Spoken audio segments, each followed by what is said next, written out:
Hi, Miss Haig. So what is your view on Northern Ireland?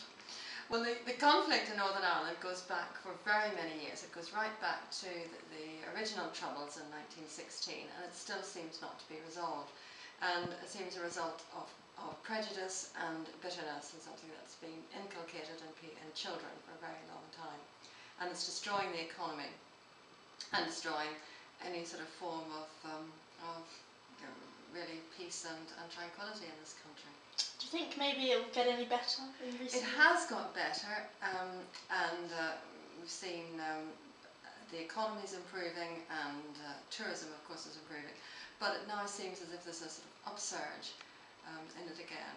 So I'm hopeful, but I'm not exactly holding my breath. Oh, well, thank you very much, Miss Hegarty, for your view. We very much appreciate it. How do the politics in the Middle East differ from each other? Well, it's a really interesting question, and I'm glad that Cara tried to ask it already.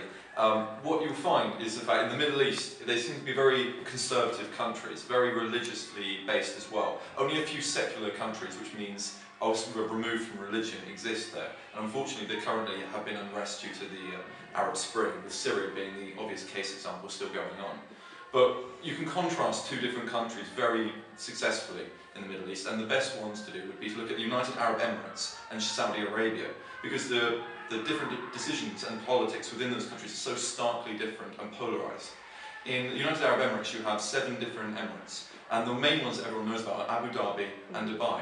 If I just focus on Dubai at the moment, you'll find that it is very much a consumerist culture. You will see that there are representations of the capitalist culture that Islam tends to vilify in most of its speeches when people talk about it, and talk about it as Sharia country, as something that is based upon Islamic principles. And there's nothing wrong with that, but what you find is it seems to be more of a fantasy world, and every time I've gone out there, they've got the largest indoor ski slope, the largest mall, they're building the new largest mall, they currently have the largest building in the world that China now wants to overtake, and the whole culture and the whole feel of it is very much a fantasy, bubbly world of consumerism. Now, if we look at Saudi Arabia, you find that the country is very much religious to its heart. Women are still banned from driving in law. It is not allowed for a woman now to leave their country without their man's permission. They now can get tagged when they leave, so their husband can keep track of them at all times. It's run by the King Saud, who gives his name to the country. And he's now in his late 80s, and he's trying to change things very, very slowly. But you will find that in reality, it won't change very fast at all. It is very much a country that is looking to protect itself from the current globalization and the world in today in which we live in. And when you compare them, they are next door to each other. They border each other, and it is so bizarre how two countries can be based upon the same principles, can be based upon the same sort of belief system, yet be so opposed to each other. And there's nothing wrong with either side of it. I mean, there are arguments for and against both sides. Neither of them are perfect by any means, and I wouldn't champion either of them.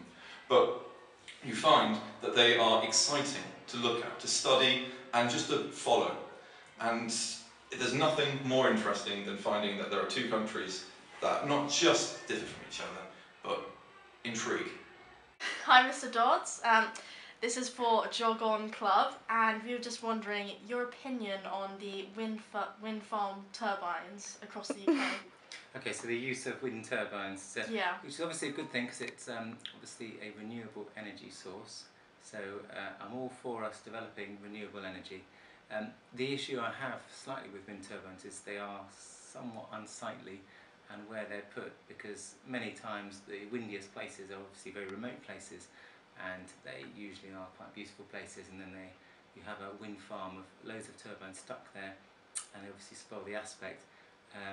Other places they put them obviously in the sea, which is a better place, but the cost of putting the turbines there probably outweighs the actual energy that is generated from them.